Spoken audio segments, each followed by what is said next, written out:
Hello, আসসালামু আলাইকুম।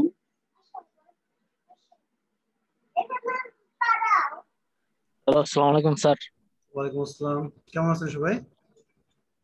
ওয়ালাইকুম আসসালাম। আলহামদুলিল্লাহ স্যার, আপনি ভালো আছেন? জি, আসসালামু আমি আলাইকুম ভালো স্যার। আছি। ওয়ালাইকুম আসসালাম। স্যার কেমন আছেন? জি, ভালো।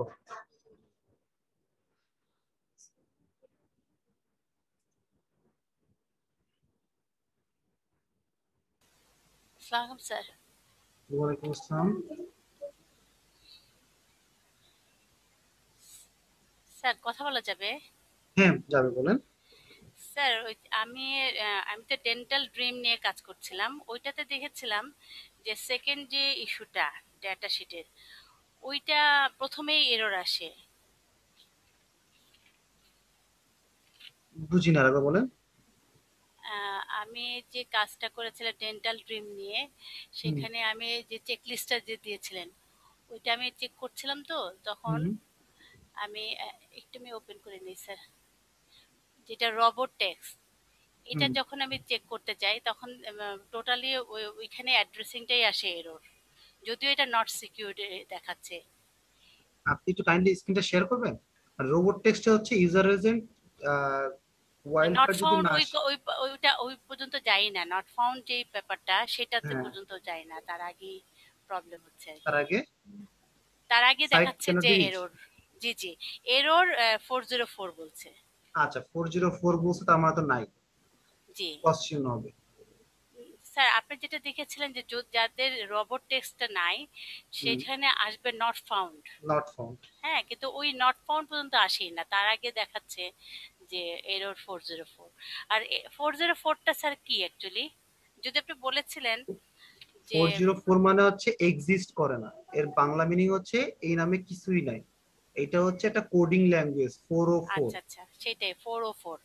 404 ছাড়াও তো অন্য কিছু হতে পারতো, কোডিংটা মানে ওইটাই মিন করাচ্ছে যে 404 হলো এক্সিস্টই করে না।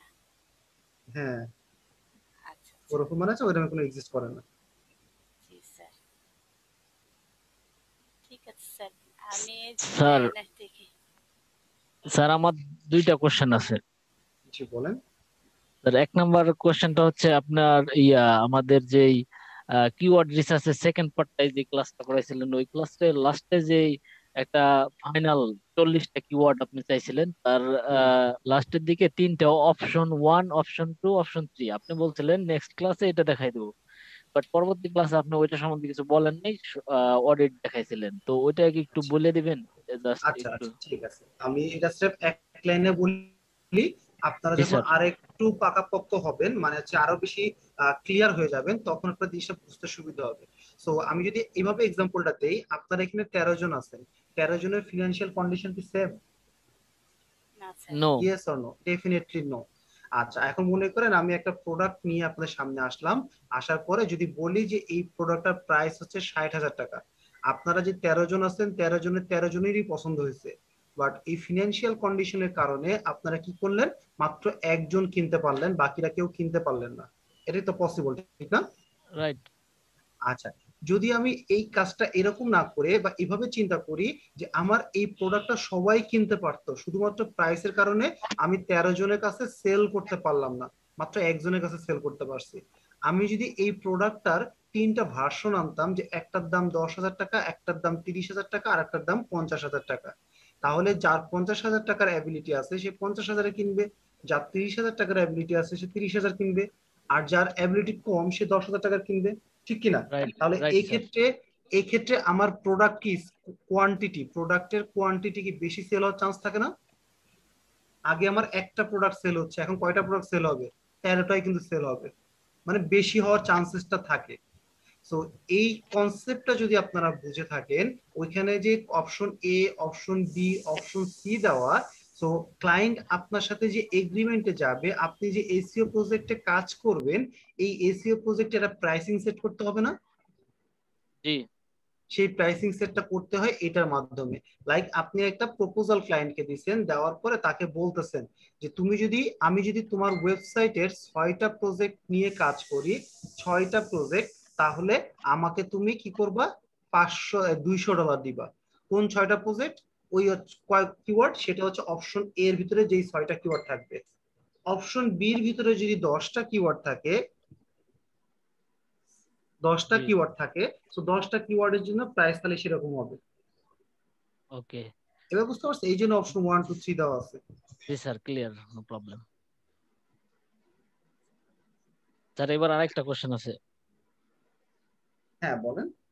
স্যার, সেটা হচ্ছে আমাদের ফাইবারে আমি একটা গিগ ক্রিয়েট করেছি এবং ওই গিগটা আমার মনে হয় র্যাঙ্কিং হয়েছে ওইটা, মানে বায়ার রিকোয়েস্ট দিয়ে আমি এই পর্যন্ত 2টা কাজ পাইছি, কিন্তু বেশিরভাগই কাজ আপনার ইয়ে থেকে আসতেছে, ওই সরাসরি ক্লায়েন্ট হায়ার করতেছে।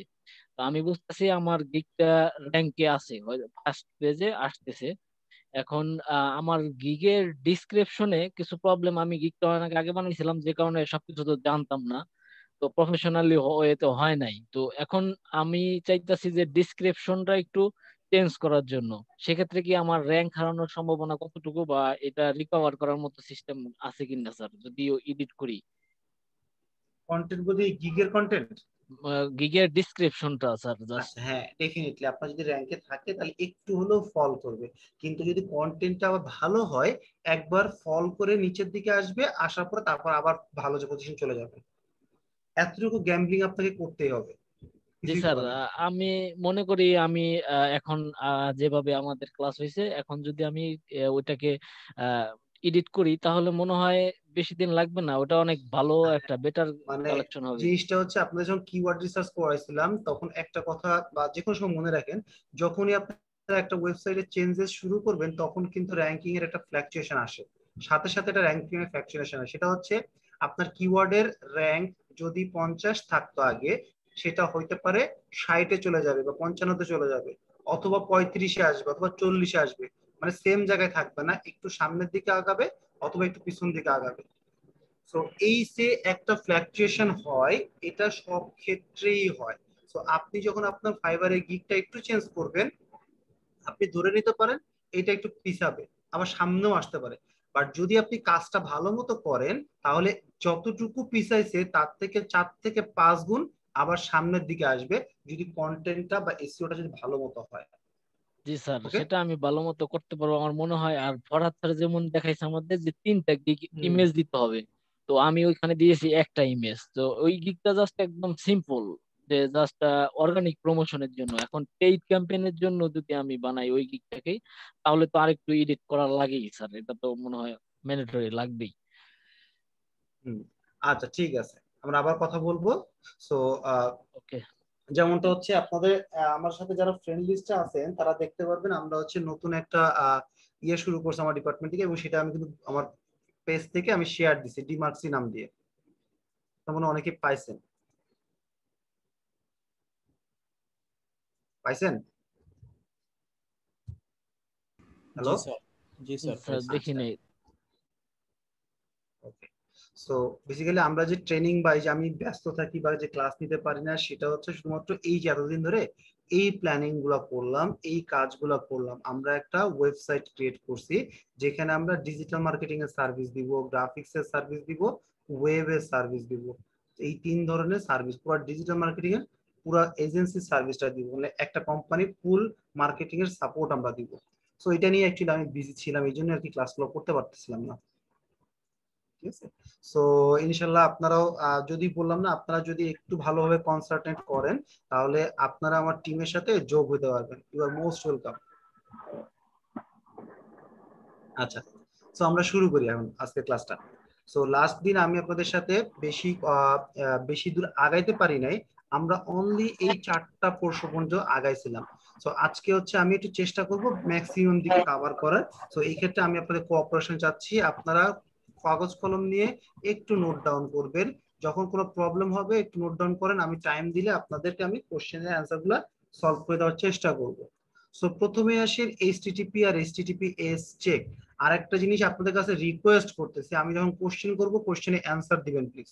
আদারওয়াইজ আমি কিন্তু যদি দেখি যে আপনারা এরকম করতে, তাহলে কিন্তু পড়ার দরকার পড়েই চলে যাবো, কিন্তু আমি বুঝবো না আপনারা শিখতে পারলেন কি শিখতে পারলেন না। আচ্ছা, সো প্রথম স্যার অপশনটা হচ্ছে, এইচটিটিপির এটা শিখিয়েছিলেন। এটা হয়েছিল। আচ্ছা তাহলে ডাব্লিউ থেকে শুরু করবো, তাই তো? রাইট। আচ্ছা ঠিক আছে। ওকে। সো এটার জন্য আমি হচ্ছে একটা ওয়েবসাইটে যাই, ক্রিয়েটিভ আইটি ইনস্টিটিউটের এই ওয়েবসাইটটাতে যাই। সো একটু খেয়াল করে দেখেন তো এখানে কি দেওয়া আছে, www.creativeitinstitute.com, ঠিক না? আর যদি জি। একটু নিচের দিকে তাকায় দেখি, এই যে ওয়েলকাম দিয়ে শুরু করছে, লেখা টেখা সব সেম আমরা খেয়াল করতে পারতেছি। আমরা আরেকটা ওয়েবসাইটে যাই, এখান থেকে www টা সরাই দিই, দিয়ে এন্টার দিই। এই রিলোডটা কমপ্লিট হোক। কমপ্লিট হয়ে যাওয়ার পরে দেখেন এখানে কিন্তু www নাই। এখন যদি একটু নিচে নামি, তাহলে হচ্ছে এই যে সেম কথাবার্তাগুলো দেওয়া আছে, সেম কথা দেওয়া আছে। এখন আপনাদের কাছে কোশ্চেন হচ্ছে, এই ওয়েবসাইটটা আর এই ওয়েবসাইটটা দুইটা কি সেম ওয়েবসাইট না আলাদা আলাদা ওয়েবসাইট? এই যে দুইটা same website. Same website, same. না, অ্যাকর্ডিং টু গুগল এটা সেম না। যদি সেম হতো তাহলে এখানে যা যা আছে এখানে সেম থাকতো, একদম লেগে যেত। যেমন আমি যদি এই ওয়েবসাইট এইটা এইভাবে রাখি, দেখেন একদম যেখানে যেটা আছে সেটা সেটা মিলে গেছে। বাট এটা যদি না দিয়ে আমার যদি এরকম থাকে, তাহলে এটা কি সেম না? এটার শেষ হয়েছে এইখানে, যে এটা শেষ হয়েছে আরো অনেক আগে থেকে। আগে। সো দুইটা কোনোভাবেই সেম ওয়েবসাইট না। ক্লিয়ার জিনিসটা? এটা গুগলের জি জন্য। সো জি স্যার। গুগল যখন এই ওয়েবসাইটে আসলো, এটাকে সে আলাদা একটা ওয়েবসাইট হিসেবে কাউন্ট করে। আবার যখন এই ওয়েবসাইটে আসে, তখন এটাকেও আলাদা একটা ওয়েবসাইট হিসেবে কাউন্ট করে। কিন্তু যখন এই ভিতরের ইনফরমেশন গুলো পড়তে যায়, তখনই দেখে যে, তখনই হচ্ছে সে দেখে যে এটা তো কন্টেন্ট আমি আগেই পড়ছি। সো আগেই যেহেতু পড়ছি, তার মানে এটা কি ডুপ্লিকেট। সো এই জন্য তখন সে কি করবে, এটাকে পেনাল্টি দেওয়ার চেষ্টা করবে। সো এই কারণে বলা হয় যে একটা ওয়েবসাইটে কখনোই হচ্ছে একই ভার্সনে থাকা যাবে না। বুঝছেন জিনিসটা? স্যার একই ভার্সন বলতে বুঝি নাই। আর ইউআরএল কি একই ভার্সন নাকি? www ভার্সন অথবা নন ডাব্লিউ ভার্সন। আচ্ছা বুঝছি। মানে হচ্ছে এটাকে বলা হয় নন ডাব্লিউ ভার্সন, এটাকে বলা হয় ডাব্লিউ ভার্সন। সো এখানে দুইটা ওয়েবসাইট এক থাকা মানে মানে জিনিসটা, ওয়েবসাইটটা একই, একটাই ওয়েবসাইট দুইটা ভার্সনে আছে। সো গুগল তখন কি মনে করবে, দুইটা আলাদা আলাদা ওয়েবসাইট মনে করবে। আর আলাদা আলাদা ওয়েবসাইট যখন মনে করবে, বাট ভিতরে কন্টেন্ট যদি এক দেখে, তখন সে কি মনে করবে, নকল করছে, ডুপ্লিকেট ওয়েবসাইট, পেনাল্টি দাও, ওকে নেগেটিভ মার্কিং দাও। লাইক আপনারা খাতা জমা দিচ্ছেন, আপনি খাতা জমা দিচ্ছেন, লুজ শিটটা আপনার পিন আপ করতে মনে নেই। আমি যখন খাতা দেখবো, তখন দেখলাম একই হাতের লেখা দুইটা আলাদা আলাদা শিটে, আমি কি মনে করবো, এটা নিশ্চয়ই আরেকজনের খাতা। সো দ্যাট মিনস এই হচ্ছে নকল করছে। সো আমি তাকে পেনাল্টি দিব, কম মার্ক দিব। এই ক্ষেত্রেও সেম জিনিস। আর ওই যে প্রথমেই বলছিলাম কম মার্ক দিলে সমস্যাটা কোন জায়গায়, এই প্রত্যেকটা অপশনের জন্য কিন্তু মার্কিং এর সিস্টেম করা আছে। তো এই মার্কিং এর কারণেই কিন্তু গুগলে প্রথম দিকে আসতে হয়। তো আপনি কম মার্কিং পাওয়া মানে হচ্ছে আপনাকে গুগল পরে দিবে, আগে দিবে না কিন্তু। ক্লিয়ার জিনিসটা এখন? তো তার মানে হচ্ছে আপনারা যে কোনো একটা ওয়েবসাইট ওপেন করবেন, লাইক আমি আপনাদের সামনে একটা ওয়েবসাইট ওপেন করে নেই। সো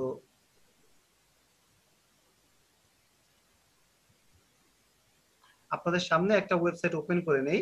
সো মনে করেন যে এই যে ওয়েবসাইটটা আর এই ওয়েবসাইটটা, দুইটা ওয়েবসাইট আমি ওপেন করলাম।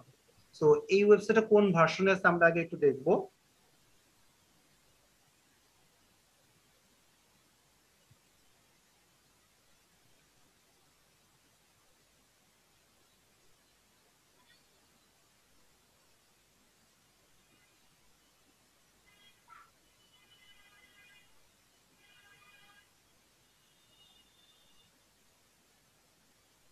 এক সেকেন্ড।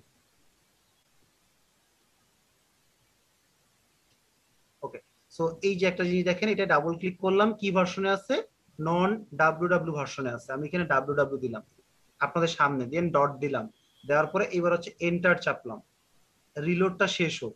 আর এই ওয়েবসাইটটা কোন ভার্সনে আছে একটু দেখি। এই ওয়েবসাইটটা আছে হচ্ছে আপনার ডাব্লিউ ভার্সনে আছে।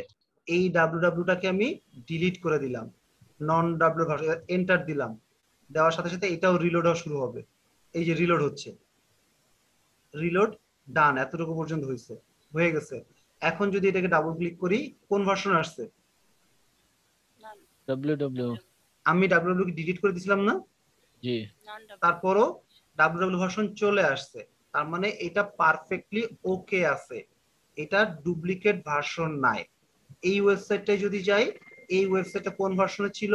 নন ডাব্লিউডাব্লিউ ভার্সনে ছিল। আমরা ডাব্লিউডাব্লিউ বসাইছিলাম, তো বসানোর পরেও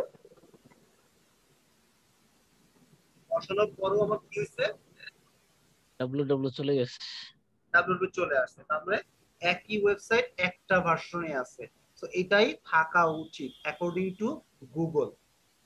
বুঝতে পারছেন জিনিসটা?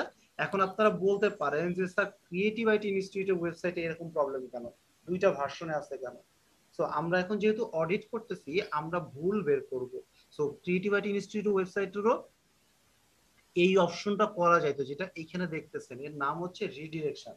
তো আমি হচ্ছে এখানে ক্যানোনিক্যাল ট্যাগ দিয়ে এটা প্রবলেমটা সলভ করে দিছি। প্রবলেমটা সলভ হচ্ছে এরকম, আমি এখন আছি নন ডাব্লিউডাব্লিউ ভার্সনে, আমি যদি এই সোর্স কোডে যাই, এই কোডের কারণেই কিন্তু এই ওয়েবসাইটটা এইভাবে শো করতেছে। এই যে এখানে একটা অপশন দেখেন ক্যানোনিক্যাল, এবং এখানে কি দেওয়া? ডাব্লিউডাব্লিউ। সো দ্যাট মিনস আমি গুগলকে বলে দিছি যে গুগল যখনই আমার এই নন ডাব্লিউডাব্লিউ পেজে আসবে, আসার পরে দেখলো সে এই সেম কন্টেন্ট এই ওয়েবসাইটের মধ্যে আছে, তখন সে পেনাল্টি দিয়ে যাবে। তখনই দেখলো আমি ডিক্লেয়ার করে দিছি যে গুগল, এই যে আমার মেইন ওয়েবসাইট হচ্ছে ডাব্লিউডাব্লিউ ভার্সনটা, সো এটা পেনাল্টি দিও না, পেনাল্টি দিও না। সো এটাই হচ্ছে এর প্রবলেমের সলভ করার ওয়ে। বুঝতে পারছি? সো আপনারা যে ওয়েবসাইট নিয়েই কাজ করতেছেন, আপনারা যে কাজ করবেন সেটা হচ্ছে রিলোড দেওয়ার পরে ডাবল ক্লিক করে দেখবেন সেটা ডাব্লিউডাব্লিউ আছে না নন ডাব্লিউডাব্লিউ আছে। যদি দেখেন ডাব্লিউডাব্লিউ, তাহলে এই ডাব্লিউডাব্লিউটা ডিলিট করবেন, করার পরে একটা এন্টার দিবেন, দিয়ে এই রিলোড হওয়াটা পর্যন্ত ওয়েট করবেন, রিলোড কমপ্লিট হওয়ার পরে। তারপরে আবার হচ্ছে এখানে ডাবল ক্লিক করে দেখবেন আপনি তো ডাব্লিউডাব্লিউ সরাই দিচ্ছেন, এখন কি ডাব্লিউডাব্লিউ চলে আসছে কিনা। যদি চলে আসে তার মানে আপনারটা ওকে করা আছে। এখন কি বুঝতে পারছেন সবাই? জি স্যার। জি স্যার। স্যার স্যার জি বলেন। স্যার ওই যে ফ্লাওয়ারের যে ওয়েবসাইটে দেখালেন যেটা আমাদের নন ডাব্লিউটা আছে, সেখানে ওটা তারপরে কন্টিনিউ করছে কিভাবে তাহলে? ফ্লাওয়ারে গেলাম, যেটা নন ডাব্লিউ ভার্সন যেটা দেখালেন, আচ্ছা হ্যাঁ, সেটা তার সেখানে মানে ওয়েবসাইটে এখনো আছে যে এটা? আচ্ছা মানে হচ্ছে আপনি যখন একটা ওয়েবসাইট কিনেন, মানে একটা ডোমেইন কিনেন, তখন সাথে সাথে ডাব্লিউডাব্লিউ আর নন ডাব্লিউডাব্লিউ দুইটাই ফ্রিতে আপনাকে দিয়ে দেয়। আপনার কাজ হচ্ছে এটার কনফিগারেশনটা ঠিক করে নেওয়া, আপনার কাজ হচ্ছে যে কোনো একটা ভার্সনে রাখা। আপনি চাইলে ডাব্লিউডাব্লিউ রাখতে পারেন, আপনি চাইলে নন ডাব্লিউডাব্লিউ রাখতে পারেন। এই কোম্পানির মালিক নন ডাব্লিউডাব্লিউ কে প্রিফার করছে, এই কোম্পানির মালিক সে ডাব্লিউডাব্লিউ কে প্রিফার করছে। না, তাতে নন প্রিফার যে করেছে নন ডাব্লিউ তে, তাহলে গুগল এটা নেগেটিভ মার্কিং করবে না? মানে এক না, বছর কেন মার্কিং করবে? এখানে তো ডাব্লিউডাব্লিউ ভার্সন নাই তো, আছে? না? আমি এই যে ডাব্লিউডাব্লিউ দিলাম, আমার দরকার হচ্ছে যে কোনো একটা ভার্সন, আচ্ছা, একটা সেটা ভার্সন থাকতে হবে। একটা ভার্সন, সেটা ডাব্লিউডাব্লিউ হতে পারে, সেটা নন ডাব্লিউডাব্লিউ হতে পারে। আমি এটাই বোঝানোর চেষ্টা করতেছি। আচ্ছা আচ্ছা। তো আপনারা যেই ওয়েবসাইটই পান, আপনারা যদি ওপেন করার পর দেখেন এটা নন ডাব্লিউডাব্লিউ ভার্সন, দুইটাই লিগ্যাল তাই না স্যার? দুইটাই লিগ্যাল, কিন্তু আপনাকে যে কোনো একটা ভার্সন রাখতে হবে।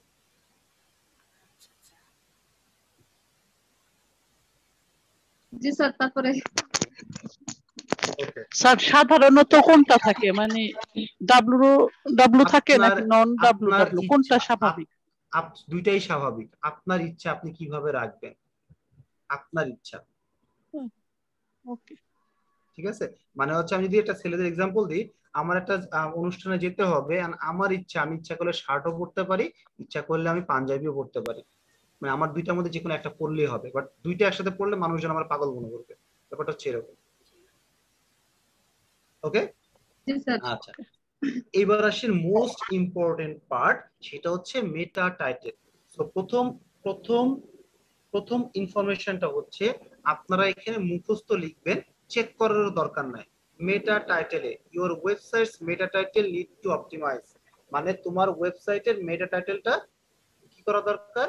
অপটিমাইজ করা দরকার। এখন আসেন মেটা টাইটেল বলতে আমরা কি বুঝি। আমি যখন কোনো কথা লিখে গুগলে সার্চ করছি, এই যে একটা কথা লিখে গুগলে সার্চ করছি, তখন হচ্ছে গুগল এই কোম্পানিকে দিছে, এই কোম্পানিকে দিছে, এই কোম্পানিকে 3 নম্বরে দিছে, ঠিক না? এখন কথা হচ্ছে গুগল কিভাবে বুঝলো এই কোম্পানিগুলো এই সার্ভিসটা প্রোভাইড করে? এটা আমি অডিটের প্রথম দিকে আপনাদেরকে বলছিলাম। এবার হচ্ছে আরেকটু ডিপলি বলি, সেটা হচ্ছে আমরা যখন এই কথা লিখে সার্চ করি, সার্চ করার পরে গুগল দেখছে 48,000 4,83,00,000 ওয়েবসাইট এই সার্ভিসটা প্রোভাইড করে। এই যে দেখেন আমি একটা কথা বললাম যে 4,83,00,000 ওয়েবসাইট এই সার্ভিস প্রোভাইড করে। সো কিভাবে প্রোভাইড করে, গুগল কিভাবে বুঝলো? গুগল বুঝে হচ্ছে এই যে কথাটা লেখা দেখতেছেন, এই যে কথাটা লেখা দেখতেছেন, এটাকে বলা হয় মেটা টাইটেল। আমি আবার বলি, এই যে কথাটুকু যতটুকু আমি সিলেক্ট করছি, এই যে যতটুকু আমি সিলেক্ট করছি, এইগুলাকে বলা হয় মেটা টাইটেল। সো গুগল দেখে এই কথাগুলা কোন কোন ওয়েবসাইটের মেটা টাইটেলে আছে। আমি যদি এই ওয়েবসাইটের উপরে ক্লিক না করে মাউসটা রাখি, শুধু আমি কিন্তু ক্লিক করি নাই, মাউস রাখছি, এই যে কথাটা লেখা আছে flowers, order flowers online, flower delivery, এগুলো হচ্ছে আপনার মেটা টাইটেল। এই কথাটা হচ্ছে মেটা টাইটেল। এরপরে যদি রাখি ফ্লাওয়ার ডেলিভারি ইন এনওয়াইসি, এটা হচ্ছে আপনার মেটা টাইটেল। সো দ্যাট মিনস আপনার ওয়েবসাইটে মেটা টাইটেলটা এতটাই ইম্পর্টেন্ট যে আপনাকে এটা অপটিমাইজ করতেই হবে। কেন করতে হবে? সেটা হচ্ছে আপনি এখানে তো ফার্স্টে কিওয়ার্ড রিসার্চ কেন করছিলেন? মানুষজন কি কি কথা লিখে গুগলে সার্চ করে এরকম একটা লিস্ট বের করছিলেন। দেন আমি বলছিলাম এই লিস্টগুলো আপনার ওয়েবসাইটে অ্যাড করতে হবে। সেই অ্যাড করার প্রথম জায়গাটা হচ্ছে এই মেটা টাইটেল। কারণ গুগল যখন কোনো ব্যক্তি এটা লিখে সার্চ করে, তখন গুগল দেখে এই কথাগুলো কোন কোন ওয়েবসাইটে মেটা টাইটেলে আছে।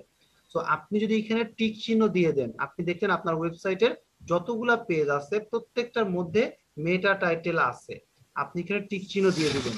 তো এখন প্রবলেমটা হচ্ছে আপনি যদি টিক চিহ্নটা দিয়ে দেন তাহলে ক্লায়েন্ট কি আপনাকে কাজ দিবে? আপনি তো বলেই দিয়েছেন সব ঠিক আছে। হ্যালো, জি, বলা যাবে না, বলা চিহ্ন দিলে দিবে না, কাজ দিবে না। কাজ দিবেন, এটা হচ্ছে প্রথম কথা। সো আপনি এখানে টিক চিহ্ন দিতে পারবেন না। আর দ্বিতীয় লজিকটা হচ্ছে আপনি যদি বলে দেন যে হ্যাঁ আপনি এখানে ঠিক আছে, ওকে, ভালো কথা। লাইক আমি আপনাদেরকে একটা পেজ দেখাই, বার্থডেতে যাই, এইটা হচ্ছে বার্থডের পেজ। বার্থডে পেজ আপনার দেওয়া আছে, এটা কি? Mother's day flower.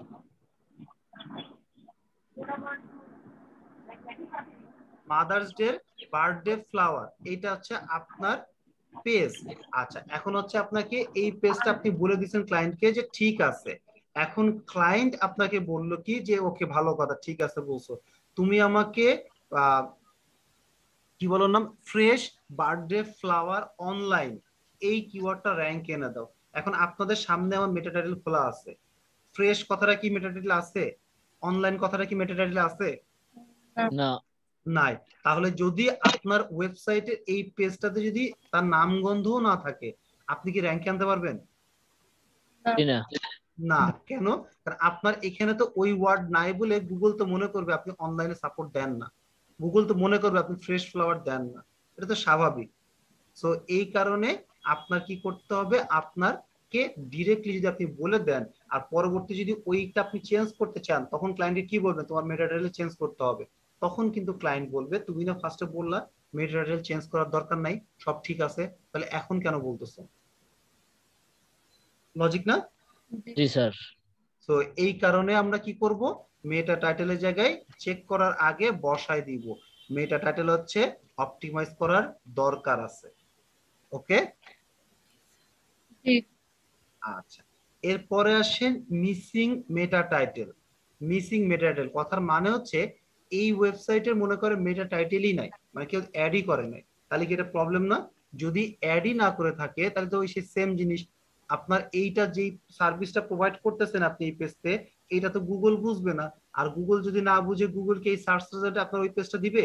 আপনার এই প্রোডাক্টটা নিয়ে আসবে? নিয়ে আসবে না। আর যদি না নিয়ে আসে আপনি কিন্তু সেল করতে পারবেন না। So that means missing meta title মানে হচ্ছে আপনার ওয়েবসাইটে টোটাল কতগুলা পেজের মেটা টাইটেল নাই। আমরা সেক্ষেত্রে কি করব, শুধুমাত্র ফিগার গুলা বসাবো, এতগুলা পেজে মেটা টাইটেল নাই, দ্যাটস ইট।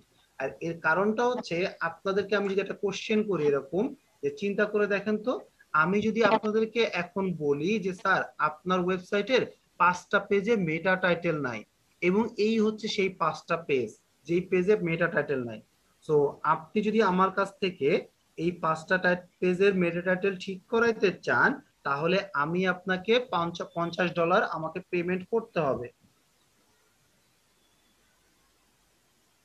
তো এখন আপনারা বলেন, আমি বলছি $50, সো $50 যদি আমি বলে থাকি, আপনারা কি আমাকে দিয়ে কাজটা করাবেন, না আপনারা আরেকজনের কাছ থেকে কম প্রাইসে করাবেন, অথবা আপনি নিজে করাবেন? অনেস্টলি বলেন। কম প্রাইসে করে। আপনাকে দিয়ে করাবো। কম প্রাইসে স্যার। কম প্রাইসে এক্স্যাক্টলি, এটা ফ্যাক্ট, এটা হচ্ছে আর রিয়েল ওয়ার্ল্ডে বলেন কর্পোরেট ওয়ার্ল্ডে বলে এটা হবেই। আপনাদের আমি যদি 5টা পেজ দিয়ে দিই বা 10টা পেজ দিয়ে দিই এবং যদি প্রাইসটা বলে দেই, আপনারা কেউ আর আমার কাছ থেকে করাবেন না। আপনারা কি করাবেন? আপনারা নিজে ক্রয় করবেন, অথবা আপনারা কি করবেন? আপনারা হচ্ছে কম প্রাইসে অন্য কারো কাছ থেকে কাজটা করায় নেবেন। কিন্তু অপোজিটে চিন্তা করেন, আমি যদি শুধু ফিগার দেই যে 5টা পেজে মেটা টাইটেল মিসিং আছে, আর কিচ্ছু দিব না, কাজ করাইলে আমার কাছে আসো, আমি তোমাকে কি দিব? ফাইল দিব। আর যদি কাজ করাই তোমার সাথে না করাও, তাহলে আমি দিব না। সো কোনটা ভালো বলেন তো? আর আপনার সাথে আমার এগ্রিমেন্ট হয়েছে কি? অডিট করে দেওয়ার এগ্রিমেন্ট হয়েছে, আমি তো অডিট করে দিছি। রাইট স্যার, জি স্যার। জাস্ট ফিগার দিতে হবে। এক্স্যাক্টলি, কনসেপ্টটা বুঝছেন? সো এখানে স্রেফ আমরা ফিগারটা বসাই দিব যে তোমার এতগুলা পেজে মেটা টাইপ মিসিং আছে, মেটা টাইটেল মিসিং আছে, দ্যাটস ইট।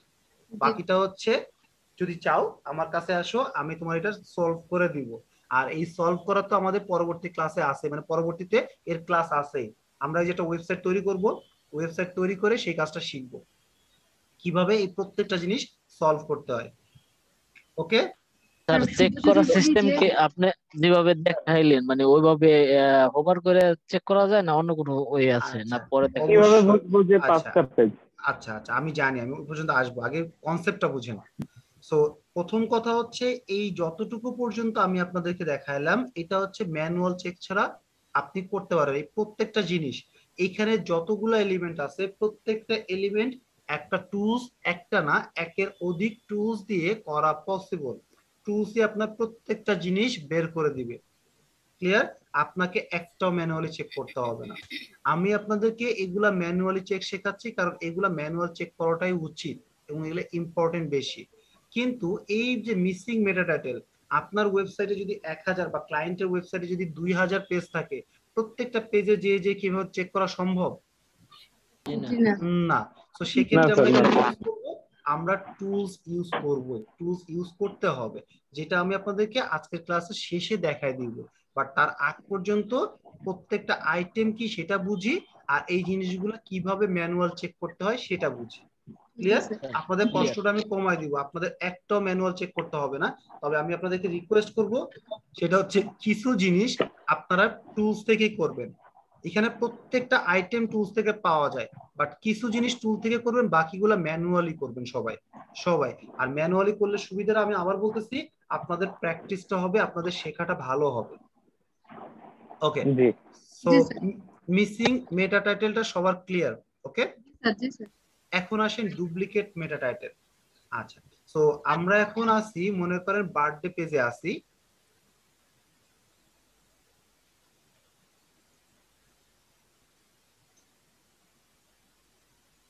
সো আমরা এখন আসি বার্থডে রোজেস পেজে আসি। এই যে বার্থডে রোজেস এই পেজে আসি। আচ্ছা, এখন আপনাদের সামনে আমি হচ্ছে বার্থডে গিফট বা বার্থডে প্ল্যান্ট এই পেজটা ওপেন করলাম। আপনারা আমাকে একটু জাস্ট বলেন, এই পেজটা আর এই পেজটা, দুইটা পেজ কি সেম? বা কথার কথা আরো সহজ করে বলি, ডিজিটাল মার্কেটিং একটা পেজ আমি ওপেন করলাম, আর আমাদের হচ্ছে ওয়েব ডেভেলপমেন্ট এই একটা পেজ ওপেন করলাম। আপনারা আমাকে বলেন, এই পেজটা আর এই পেজটা, এই দুইটা পেজ কি সেম? দুইটা পেজ সেম না, আপনারাই বলতেছেন। এটা ওয়েব ডেভেলপমেন্টের পেজ, আর এটা হচ্ছে আপনাদের ডিজিটাল মার্কেটিং এর পেজ।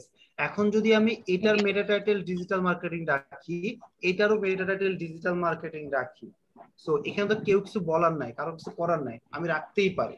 কিন্তু আপনি বা আমরা যদি কেউ যদি গুগলে যে ডিজিটাল মার্কেটিং কথাটা লিখে সার্চ করে, সো ডিজিটাল মার্কেটিং কথাটা লিখে সার্চ করলো, করার পরে গুগল দেখলো আচ্ছা এই পেজটা ডিজিটাল মার্কেটিং সার্ভিসটা দেয়, এই পেজটা সে সবার প্রথমে দিল।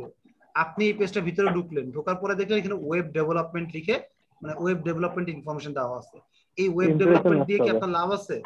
না, আপনার তো ডিজিটাল মার্কেটিং দরকার। সো এটা কি আপনার জন্য একটা খারাপ হয়ে গেল না? এবং ইমপ্রেশন নষ্ট হয়ে যাবে।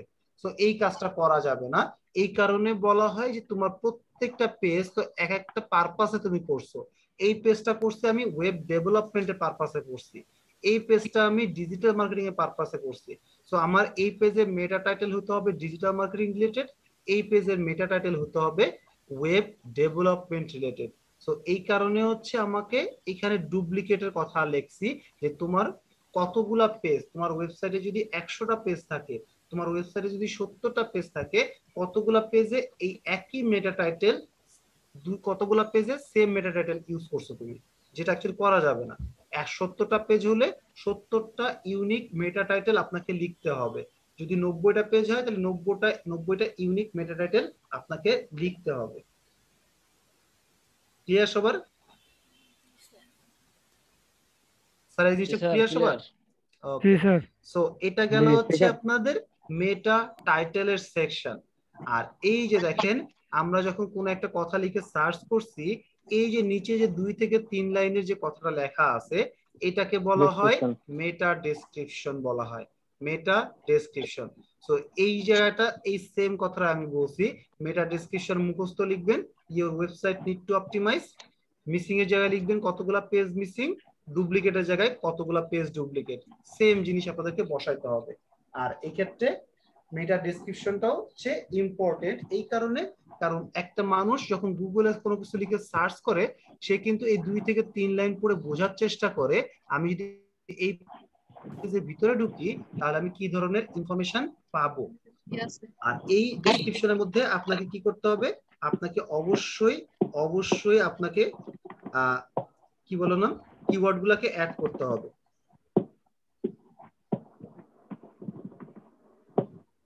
ক্লিয়ার সবাই বুঝছেন? Sir okay. সো মেটা টাইটেল মেটা ডেসক্রিপশন গেল। এইবার আসেন হচ্ছে হেডিং সাব হেডিং। এখানেও সেই সেম জিনিস, 3টা সেকশন দেওয়া। সো প্রথমটা আমরা কি লিখবো, মুখস্থ লিখবো, your website need to optimize, your website heading, your website headings need to optimise, মানে অপটিমাইজ করার প্রয়োজন আছে। আচ্ছা এখন হেডিং কথাটার মানে কি? লাইক আমি যদি এই জায়গাটা পেজটা এভাবে ওপেন করি, তো আপনারা বলেন তো এই পেজটা কি সম্পর্কে ইনফরমেশন লেখা আছে? কোর্স ডিটেইলস, ডিজিটাল মার্কেটিং এর কোর্স ডিটেইল। কোর্স ডিটেইল এই কথাটা দেখি বুঝতেছেন? এই ওয়েবসাইট এই পেজটার নিচে কি ধরনের ইনফরমেশন আছে, মানে কিসের ইনফরমেশন পাবেন, কোন কোর্সে পাবেন? Digital marketing. Exactly. So that means digital marketing কথাটা দেখলে আপনারা বুঝতেছেন এই পুরো পেজটা কিসের ইনফরমেশন দেওয়া আছে। আমি আবার বলি, আপনারা যখন পরীক্ষায় সারাংশ লিখছেন,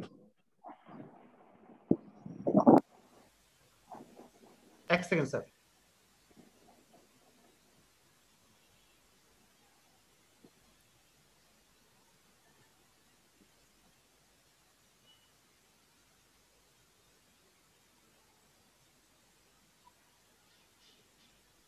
ওকে। সো আপনারা হচ্ছে ছোটবেলায় সবাই কিন্তু সারাংশ লিখছেন, ঠিক না? সারাংশ লিখছেন। সো সারাংশ যখন, সরি ভুল বললাম, আই এম এক্সট্রিমলি সরি, ছোটবেলায় সবাই আপনারা ভাব সম্প্রসারণ লিখছেন। সো ভাব সম্প্রসারণ যদি লিখে থাকেন, তো একটা জিনিস সবাই খেয়াল করছেন, স্যারের যেই টপিকের নামটা দিছে আপনারা খাতার উপরে সবার প্রথমে সেই নামটা লিখছেন, ঠিক না? এবং এই নামটা কেন লিখছেন, যে এই পেজটার ভিতরে যা যা লেখা আছে পুরোটাই হচ্ছে সেই টাইটেলের আন্ডারের কথা, সেই টাইটেল সম্পর্কে বিভিন্ন ইনফরমেশন দেওয়া। যেমন আমার এই পেজটা ডিজিটাল মার্কেটিং রিলেটেড, এই কথাটা দেখলে আমরা বুঝতেছি। এইবার যদি নিচে নামি দেখেন পুরো জিনিসটা দেওয়া আছে, ডিজিটাল মার্কেটিং সম্পর্কে দেওয়া আছে। এই পেজটা কিসের সম্পর্কে, ওয়েব ডেভেলপমেন্ট সম্পর্কে। একটু যদি নিচে নামি তাহলে ওয়েব ডেভেলপমেন্টের ইনফরমেশন দেওয়া আছে। সো দ্যাট মিনস যেই টাইটেলটা আপনার পুরো পেজটাকে রিপ্রেজেন্ট করে সেই টাইটেলটাকে বলা হয় হেডিং, মেইন হেডিং, যেটাকে আমরা বলি H1 বলা হয়। আই রিপিট যে যেই কথাটা আপনার পুরা কথা, সরি, যেই টাইটেলটা আপনার পুরা কথাটাকে রিপ্রেজেন্ট করে ভিতরের, সেই টাইটেলটাকে বলা হয় হেডিং বলা হয়। আর হেডিং এর ভিতরে জাকির হাফিজ ম্যাম আপনার মধ্যে অনেক শব্দ আসতেছে মনে হয়, সরি। আচ্ছা হ্যাঁ, থ্যাংক ইউ। সো আচ্ছা, যেটা বলতেছিলাম যে একটা পেজকে রিপ্রেজেন্ট করে যেই টাইটেল, সেই টাইটেলকে আমরা মেইন হেডিং বলি। আর মেইন হেডিং এর সিম্বলটা হচ্ছে H1। I mean to say এই হেডিং ট্যাগ হচ্ছে 6 ধরনের হয়, H1, H2, H3, এইভাবে করে H6 পর্যন্ত হয়, H6 পর্যন্ত হয়। সো মেইন হেডিং হচ্ছে H1। সো এবার আসি গুগলের রুলসে। অ্যাকর্ডিং টু গুগলের রুলস অনুযায়ী তোমার প্রতিটা ইন্ডিভিজুয়াল পেজ, এই একটা পেজ, প্রতিটা ইন্ডিভিজুয়াল পেজে H1 হতে হবে একবার। মানে আপনি H1 একটা ইউজ করতে পারবেন।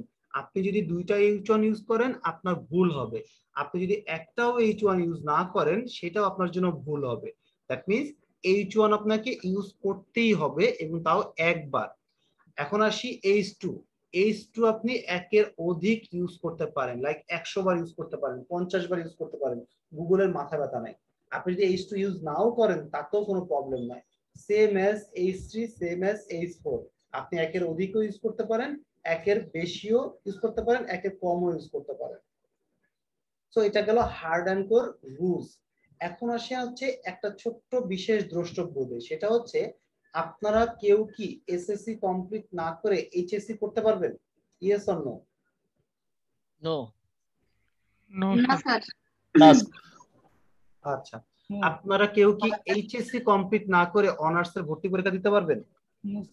না স্যার। পারবেন না। আবার অনার্স কমপ্লিট না করে আপনারা মাস্টার্স এ ভর্তি হতে পারবেন না। সেম অ্যাজ এসইওর বেস্ট প্র্যাকটিস বা স্ট্যান্ডার্ড হচ্ছে আগে H1 ইউজ করা, তারপরে H2 ইউজ করা, তারপরে H3 ইউজ করা।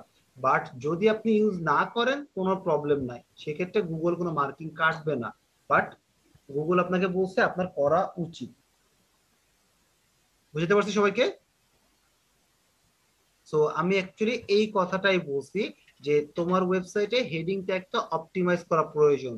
কারণটা হচ্ছে আপনাদের কিওয়ার্ড রিসার্চের সময় লাস্টে আমি একটা কথা ইউজ করছিলাম ক্লায়েন্টকে বলার জন্য, এই কিওয়ার্ডগুলো যদি তুমি তোমার ওয়েবসাইটে অ্যাড করো তাহলে তোমার র্যাঙ্কিংটা আসবে। এই যে অ্যাড করো, কোথায় অ্যাড করো? তার প্রথম জায়গাটা হচ্ছে মেটা টাইটেলে, তার সেকেন্ড জায়গাটা হচ্ছে মেটা ডেসক্রিপশনে, তার 3 নম্বর জায়গাটা হচ্ছে এই হেডিং ট্যাগে। এই হেডিং ট্যাগে অবশ্যই আপনার কিওয়ার্ড গুলাকে অ্যাড করতে হবে। যদি আপনি অ্যাড না করেন তাহলে কিন্তু আপনার ওই কিওয়ার্ডটা র্যাঙ্কিং এ আসবে না। স্যার এখানে চাইলে ওভার দ্য কিওয়ার্ড অ্যাড করতে পারবো না? 2-3টা চাইলে জি শুধু একটাই করা যাবে? এই যে এখানে কি শুধু ধরেন একটা ইয়ার জন্য 2-3টা 4-5টা করে কিওয়ার্ড থাকে, তো আমি কি একটা করে ইউজ করব না? না, এটা তো সলিউশনের ক্লাস, আমি আপনাদেরকে দেখাই দিব কিভাবে অ্যাড করতে হয়, দেখাই দিব। এখন কনসেপ্টটা ক্লিয়ার করেন।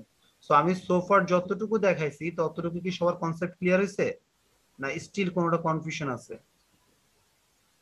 না স্যার, বুঝতে পারছি সব। সবাই কি বুঝতে পারছেন? আমার দরকার সবাইকে বুঝতে পারা। বুঝেন নাই এমন কেউ কি আছেন?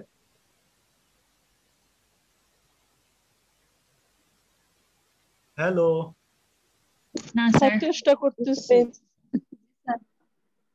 বাকিটা স্যার ভিডিও দেখে বুঝে নিব। স্যার ভিডিওটা পরে রিভাইজ করলে ওটা বোঝা যায় ভালো। আচ্ছা ঠিক আছে, জি বলেন।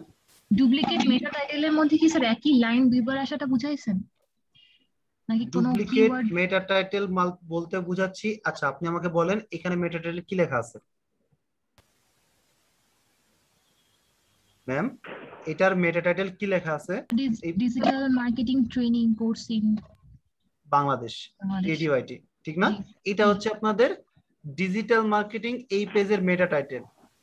এইটার মধ্যে কি লেখা আছে? Web development training course in Bangladesh creative IT, right? তো এখন এই যে meta title digital marketing training course in Bangladesh, এই সেম কথাটা যদি এইটার মধ্যেও লেখা থাকতো তাহলে সেটাকে বলা হতো ডুপ্লিকেট মেটা টাইটেল।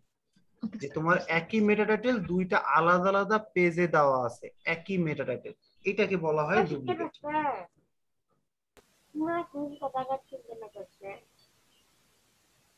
রায়হান বাদশা স্যার মিউট করেন।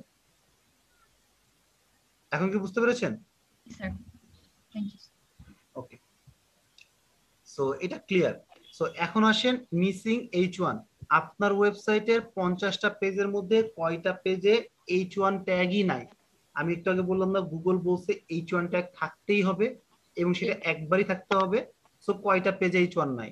সো 7টা পেজে বা 10টা পেজে 50টা পেজে যে কটা পেজই হোক না কেন, সেটা ফিগারটা আপনার এখানে বসাবেন। দেন মাল্টিপল, আপনার ওয়েবসাইটের কয়টা পেজে H1 ট্যাগ একের অধিক আছে, কয়টা পেজে? সো আমরা যদি কন্ট্রোল ইউ চেপে সোর্স কোডে যাই এই ওয়েবসাইটটার, যাওয়ার পরে একটু বোঝার চেষ্টা করি, control F is greater than H1। দেখেন এই ওয়েবসাইটে কিন্তু একটাই H1 ইউজ করা আছে, একটাই। সো দ্যাট মিন্স এটা হচ্ছে পারফেক্টলি ঠিক করা আছে, পারফেক্টলি করা আছে। সো আপনার ওয়েবসাইটে যদি এরকম H1 ট্যাগ একের অধিক থাকে একটা পেজে, তাহলে সেটা ভুল। কয়টা পেজে একের অধিক আছে সেই জিনিসটা আপনারা এখানে বসায় দিবেন, সেই ফিগারটা। ওকে, আচ্ছা। দেন আরেকটা অপশন আছে, একটা পেজের জন্য শুধু একটাই থাকতে হবে, তাই না স্যার? একটা পেজের জন্য একটাই থাকতে হবে, এক্স্যাক্টলি। আর এখানে মাল্টিপল হেডিং ট্যাগ, মাল্টিপল যে আপনার হচ্ছে একের অধিক, লাইক এই পেজটা মনে করেন কোর্স ডিটেইলে H1 দেওয়া, প্রফেশনাল ওয়েব ডেভেলপমেন্টও দেওয়া, H1 দেওয়া, তাহলে কি একের অধিক হয়ে গেল না?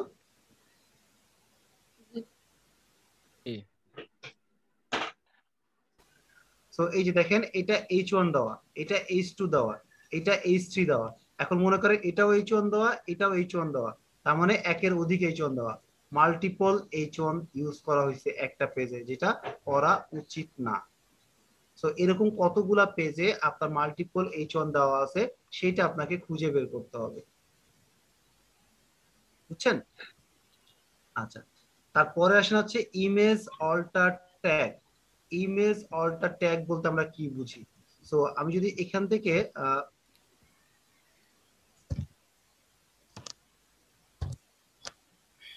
এই যে ডিজিটাল মার্কেটিং পেজে যাই, সো এই লোকটাকে তো সবাই মোটামুটি চিনেন, চিনেন না? স্যার ওকে, আপনি यस আপনার মতো স্যার। হ্যাঁ, আচ্ছা। এখন মনে করেন কোনো কারণে এই ইমেজটা শো করে নাই, আমি যদি এই ইমেজটা ভেঙে চুরে এইবার আপনাদের সামনে শো করতাম, আপনারা কেউ কি বলতে পারতেন যে এখানে কার ছবি দেওয়া ছিল যদি এইভাবে আসতো? নাম দেখে বুঝতে পারতাম যে আপনার। এক্স্যাক্টলি, এই নাম দেখে অ্যাটলিস্ট আইডিয়া করতে পারতেন, বা যদি নাও চিনেন বলতে পারতেন স্যার এখানে যার ছবি তার নাম হচ্ছে জাহিদ ইসু, অ্যাটলিস্ট এটা বলতে পারতেন, ঠিক না? কিন্তু যদি এই কথাটা না থাকতো, এই কথাটা যদি না থাকতো তাহলে কি আপনাদের পক্ষে বলাটা মানে ইজি হইতো যে এখানে অ্যাকচুয়ালি কিসের ইমেজ ছিল? এই যে কথাটা লেখা দেখতেছেন এইটাকে বলা হয় image alter tag. So Google বলছে যে কোনো কারণে যদি তোমার ওয়েবসাইটে ইমেজটা শো না করে তাহলে অ্যাটলিস্ট যেন এই নামটা শো করে, এই নামটা শো করে, এই নামটা যদি শো করে তাহলে ইটস ওকে। সো এইটাকে বলা হয় ইমেজ অল্টার ট্যাগ। এই যে দেখেন ALT জাহেদি শুভ লেখা আছে, ALT জাহেদি শুভ লেখা আছে। সো দ্যাট মিনস আমার অল্টার ট্যাগটা দেওয়া আছে এই ইমেজের। সো আপনার ওয়েবসাইটের যতগুলা ইমেজ থাকবে, যদি 50টা ইমেজ থাকে, যদি 1000 ইমেজ থাকে, তাহলে প্রতিটা ইমেজের অল্টার ট্যাগটা অবশ্যই রাখতে হবে। তো আমরা যখন অডিট করব তখন আমাদের কি করতে হবে? আমাদেরকে এই জিনিসটা মেক শিওর করতে হবে যে আমার ওয়েবসাইটে টোটাল কতগুলা ইমেজের অল্টার ট্যাগটা নাই। স্যার কোডিং এর অপশনটা কিভাবে গেলেন? আচ্ছা, এটা কোডিং এর জিনিস, এটা বোঝার দরকার নেই। এটা হচ্ছে রাইট বাটন ক্লিক করে এই যে ইনস্পেক্ট। এখন আপনার ওয়েবসাইটে এরকম যদি 500 ইমেজ থাকে প্রত্যেকটাকে এইভাবে একটা একটা করে যাওয়া কি চেক করা সম্ভব? আপনি বলেন। সম্ভব না কিন্তু। গ্যালারি থাকবে, বিভিন্ন ধরনের থাকবে, সেখানে তো অনেক ছবি থাকবে। অনেক ছবি থাকবে। সো এই জন্য আমরা কি করব, আমরা যেভাবে চেক করে রাখবো। আর লাস্টের দিন হচ্ছে আমরা কি করছিলাম, অডিট করার সময় একটা ওয়েবসাইট কি করছিলাম, অডিটে রান দিয়ে রাখছিলাম, মনে আছে সবার? সো এইবার হচ্ছে দেখেন আপনাদের টুলস গুলো সম্পর্কে পরিচিত করতেছি। তার মধ্যে প্রথম টুলসটা হচ্ছে এই এজেন্সি অ্যানালিটিক্স। এখান থেকে আপনি ওয়েবসাইটের অডিটটা করতে পারবেন। সো আমি এর ভিতরে যদি ক্লিক করি, সো এই যে দেখেন সে আমাকে স্কোর দিছে 65। সে আমাকে বলছে 5টা হচ্ছে ক্রিটিক্যাল অবস্থায় আছে, মানে এই মুহূর্তে আপনাকে এই 5টা ঠিক করতে হবে। আর হচ্ছে 532টা এরর পাইছে, যে এরর গুলা আপনাকে ঠিক করতে হবে। এখন যদি আমি এই 532-এ ক্লিক করি বা একটু নিচের দিকে যাই, তো এই যে দেখেন 4 এক্সেস, মানে হচ্ছে 5টা পেজে 4 ইস্যু আছে। সো দেখি কি ইস্যু আছে।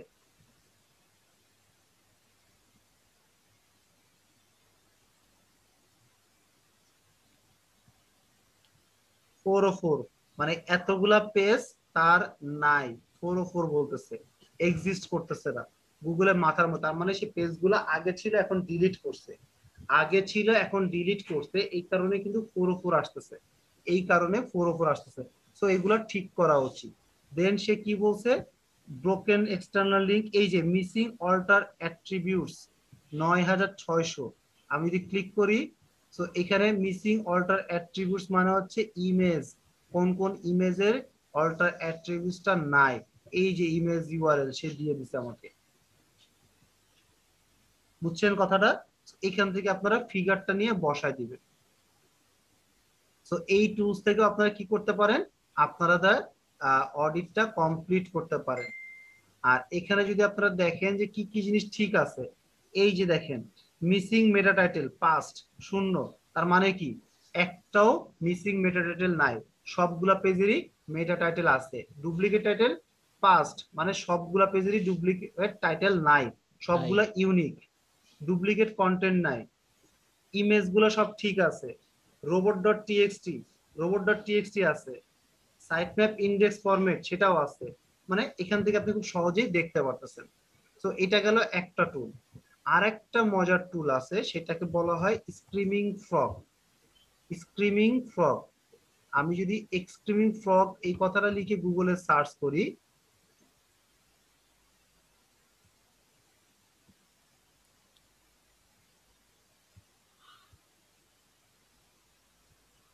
এই যে স্ক্রিমিং ফ্রগ এই কথাটা লিখে গুগলে সার্চ করি, প্রথম যে অপশনটা আসছে এই যে ব্যাংক, সবুজ রঙের ব্যাংক, এই ওয়েবসাইটটায় যাব।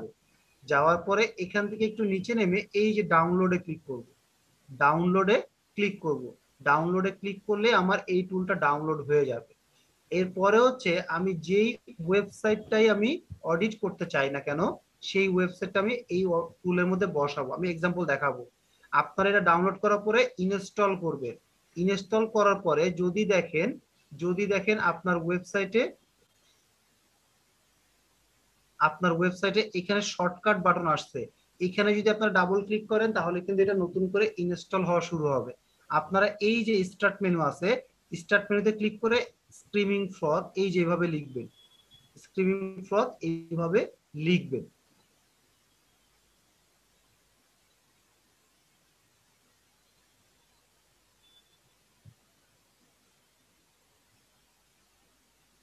লেখার পরে এই যে বক্সটা আসবে একটা, স্টার্ট মেনুতে যে লিখবেন কিন্তু ইনস্টল করার পরে, আফটার ইনস্টলেশনের পরে। সো এই যে একটা বক্স চলে আসলো, এটা নো দিবেন। এই যে দেখেন সার্চ বক্সে আপনি আপনার ওয়েবসাইটটা বসান, দেন স্টার্টে ক্লিক করেন। 500 পেজ পর্যন্ত আপনাকে সে ফ্রি চেক করে দিবে, 500 পেজ পর্যন্ত সে ফ্রি চেক করে দিবে আপনাকে। সো এখানে দেখেন 10%, 12%,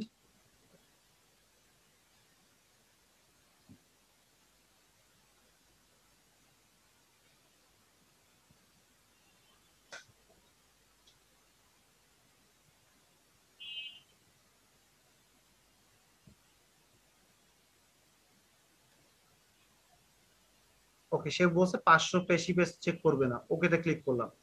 এখন যদি আমি একটু এই যে H1 শিখাইলাম, H1 এ ক্লিক করি, মিসিং আছে একটা পেজ। কোন পেজ দেখি?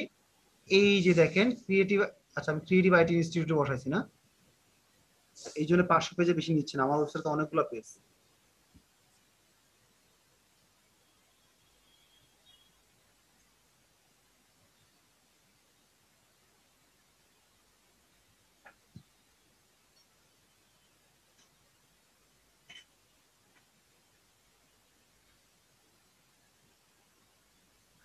সো এই ওয়েবসাইটটা দিয়ে আমি স্টার্টে ক্লিক করি।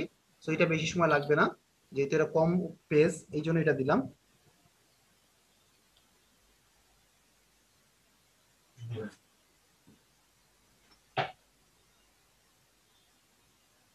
সো আমি এখন দেখেন H1 এ ক্লিক করছি, এই যে মিসিং কোন পেজটা? কন্টাক্ট পেজে H1 নাই। সো আমি একটু কন্টাক্ট পেজে যাই, যাওয়ার পরে এখন হচ্ছে আমরা কি করব? সোর্স কোডে যাব। সোর্স কোডে যে আমি এক্স্যাক্টলি ডাটাটা পেয়ে যাব। কন্ট্রোল ইউ চাপলাম, এই যে সোর্স কোডে চলে আসলাম। Control F is greater than H1, দেখেন 0, তার মানে আমার এই পেজে আসলেই কোনো H1 নাই। দ্যাট মিন্স এই টুল আমাকে পারফেক্ট বলতেছে। ডুপ্লিকেটে যদি ক্লিক করি, এই পেজে হচ্ছে এই দুইটা পেজে আমার সেম কি আছে? H1 দেওয়া আছে, সেম H1 দেওয়া আছে এই দুইটা পেজে। দেন আমি যদি একটু ইমেজে ক্লিক করি, সরি এই পেজ টাইটেলে ক্লিক করি, যেটা হচ্ছে আমার মেটা টাইটেল। সো আমার দেখেন মিসিং নাই, ডুপ্লিকেট আছে। ক্লিক করলাম, এই 4টা পেজে সেম মেটা টাইটেল দেওয়া আছে, এবং কি টাইটেল সেটাও কিন্তু আপনাদের চোখের সামনে। হোম পেজে কি দেওয়া আছে? কি ক্লিনিং সার্ভিস বিল্ডিং। আবার দেখেন আমাদের সার্ভিস পেজে দেওয়া আছে কি cleaning service building. That means দেখেই বুঝতেছি একই মেটা টাইটেল দেওয়া। সো এটা তো সার্ভিসের হওয়া উচিত ছিল, আর এটা হোম পেজের। সো দ্যাট মিন্স ভুল দেওয়া আছে। এই যে একটা এক্সপোর্টের অপশন আছে, এই এক্সপোর্টে ক্লিক করলে আপনার এটা কি হয়ে যাবে? ডাউনলোড হয়ে যাবে। আপনি চাইলে এখান থেকে ডাউনলোড করতে পারবেন, করে আপনি রেখে দিবেন। পরবর্তীতে আপনি কি করবেন? ক্লায়েন্ট যদি চায় তখন আপনি তাকে দিতে পারবেন। এখান থেকে যদি আমি একটু ইমেজে ক্লিক করি, এই তীর চিহ্নতে ক্লিক করলে আরো অপশন চলে আসছে। এই যে ইমেজে ক্লিক করলাম, মিসিং অল্টার টেক্সট, এই যে দেখেন দুইটা ইমেজ, এই দুইটা ইমেজে অল্টার টেক্সটটা মিসিং, মানে অল্টার টেক্সটটা নাই এই দুইটা পেজে। আবার ডাউনলোড করব, আমাদের এক্সেলে আমি দুইটা বসাই দিব, এক্সেলে দুইটা বসাই দিব, দ্যাটস ইট। সো এটা গেল হচ্ছে আপনাদের আর একটা টুল। এছাড়াও পেইড টুল আছে, যে যার নাম হচ্ছে SEMrush, যার নাম হচ্ছে Ahref, যার মাধ্যমে আপনারা কি একটা ওয়েবসাইটের অডিট করতে পারেন, অডিট করতে পারেন।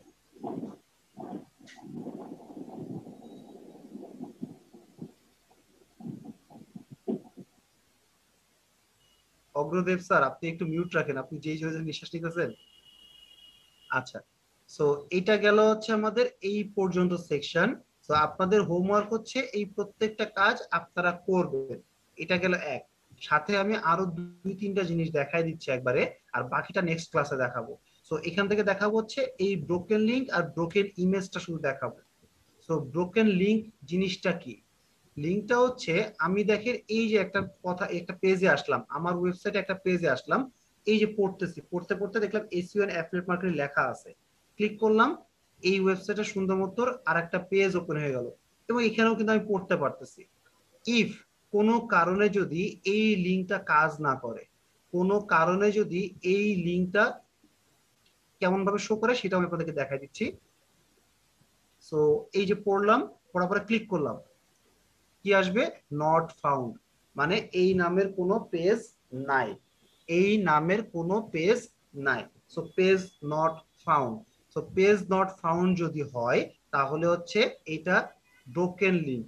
সো আপনার ওয়েবসাইটে এরকম কতগুলা লিংক আছে যেটা ওপেন হচ্ছে না, তার একটা লিস্ট। এবং স্বাভাবিকভাবে আপনি প্রত্যেকটা পেজে যে এইভাবে চেক করা কিন্তু পসিবল না। সো এই কারণে আপনারা কি করবেন? আপনারা এজেন্সি অ্যানালিটিক্স থেকে ব্রোকেন লিংকটা বের করার চেষ্টা করবেন। ব্রোকেন লিংক লাইক এখানে দেখেন, আমি যদি একটু দেখাই,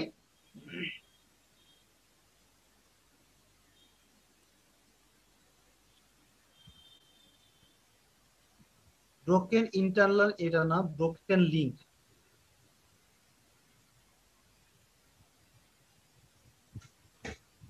এই যে ব্রোকেন ইন্টারনাল লিঙ্কস আর ব্রোকেন এক্সটার্নাল লিঙ্কস, এই দুইটা যোগ করে আপনারা বসাবেন ব্রোকেন লিঙ্কস। মানে ইন্টারনাল মানে হচ্ছে ভিতরে, ভিতরে মানে এই যে দেখেন আমি যে লিঙ্কটা ওপেন করলাম, এইটা কি আমার ক্রিয়েটিভ আইটির এক পেজ থেকে আরেক পেজে যাওয়ার কথা না, এটাকে বলা হয় ইন্টারনাল লিঙ্কিং। আর আমি যদি এখানে ক্লিক করি, এই যে ফেসবুক বা লিঙ্কডইনে ক্লিক করি, তাহলে কি আমি আমার ক্রিয়েটিভ আইটির পেজেই থাকবো না বাইরের আরেকটা ওয়েবসাইটে যাব? আরেকটা ওয়েবসাইট, আরেকটা ওয়েবসাইট যাব, যেই ওয়েবসাইটটা হচ্ছে আমার ফেসবুক বা লিঙ্কডইন, এটা তো আলাদা একটা প্ল্যাটফর্ম। সো ওই লিঙ্কটাকে বলা হয় এক্সটার্নাল লিঙ্ক। সো আমরা এখানে কি লিখবো, ব্রোকেন লিঙ্কের কথা যেহেতু বলতেছি, সো আমরা হচ্ছে এইখান থেকে দুইটা যোগ করে বসাই দিব। টোটাল 32টা ব্রোকেন লিঙ্ক আমি পাইছি তোমার ওয়েবসাইটের জন্য। ওকে, সেম অ্যাজ তারপরে হচ্ছে ব্রোকেন ইমেজ।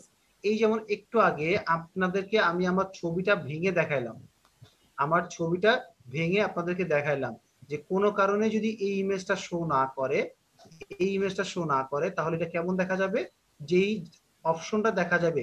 আমি তো একটু আগে আপনাদেরকে শুধু নামটা বললাম, এই নামটার কথা বলছিলাম। এখন আসেন হচ্ছে শুধুমাত্র এই সেকশনটার কথা আসি।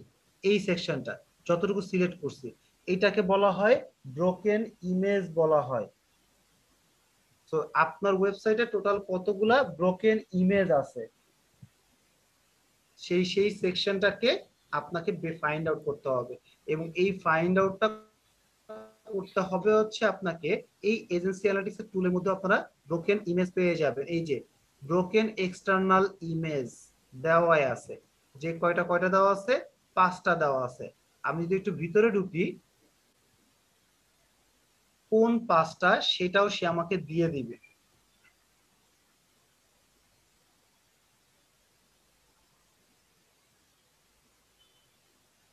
এই যে 5টা আমার ইমেজটা দিয়ে দিচ্ছে এখান থেকে।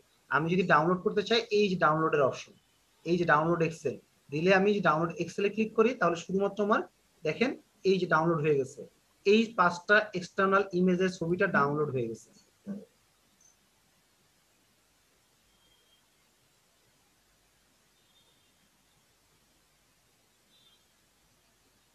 কপি করি, একটু দেখি।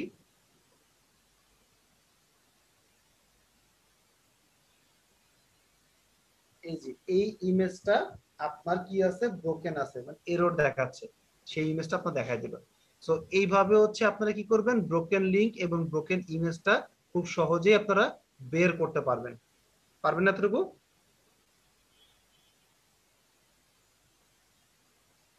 হ্যালো স্যার, পারবেন? আচ্ছা, এবার আসেন আর একটা মজার জিনিস দেখায়, যেটা অ্যাকচুয়ালি চোখ বন্ধ করে সবার পারা উচিত। সেটা হচ্ছে মোবাইল ফ্রেন্ডলি। মোবাইল ফ্রেন্ডলি জিনিসটা হচ্ছে এরকম, আপনারা অনেক সময় মোবাইলে যখন পেপার পড়তে যান, তখন একবার ডান সাইডে টেনে আনতে হয়, একবার বাম সাইডে টানতে হয়। পাইছেন এরকম তো? জি স্যার। স্ক্রিনটা ডান দিকে টানতে হয় একবার পুরোটা লেখা পড়ার জন্য, আবার বাম দিকে টানতে হয়। তো এই জিনিসটা অনেকগুলো জুম করতেও হয়, অনেক সময় জুম করতে হয়। সো এই জিনিসটা প্রবলেম হয় তখনই যদি আপনার ওয়েবসাইটটা মোবাইল ফ্রেন্ডলি না হয়। সো গুগল বলছে একটা মানুষ তোমার ওয়েবসাইটে যখন ডেস্কটপে ঠিক যেভাবে দেখতে পারবে, মোবাইলেও যেন সেম ভাবে দেখতে পারে, সেম ভাবে। সো এটাকে বলা হয় মোবাইল রেসপন্সিভ ওয়েবসাইট। সো আমরা যদি এখন একটু চেক করব, কিভাবে চেক করব, আমি এই সেম কথাটাই লিখবো, মোবাইল ফ্রেন্ডলি টেস্ট, এই কথাটাই লিখলাম গুগলে, ঠিক আছে? আর আমার ওয়েবসাইটটা আমি ওপেন করি।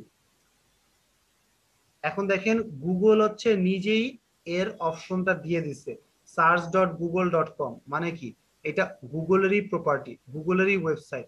ক্লিক করলাম, এখন হচ্ছে আমি আমার ওয়েবসাইটটা বসাইলাম, বসায় রান টেস্টে ক্লিক করি। এখন দেখেন এটা কার, গুগলের। গুগলই আপনার ওয়েবসাইটটা চেক করে আপনাকে দিয়ে দিবে। গুগল নিজে এই কাজটা করে দিচ্ছে আপনার, যে আপনার ওয়েবসাইটটা মোবাইল ফ্রেন্ডলি কি মোবাইল ফ্রেন্ডলি না। যদি মোবাইল ফ্রেন্ডলি হয় আপনি মোবাইল ফ্রেন্ডলি দিবেন, আর যদি মোবাইল ফ্রেন্ডলি না হয় তাহলে মোবাইল ফ্রেন্ডলি দিবেন না।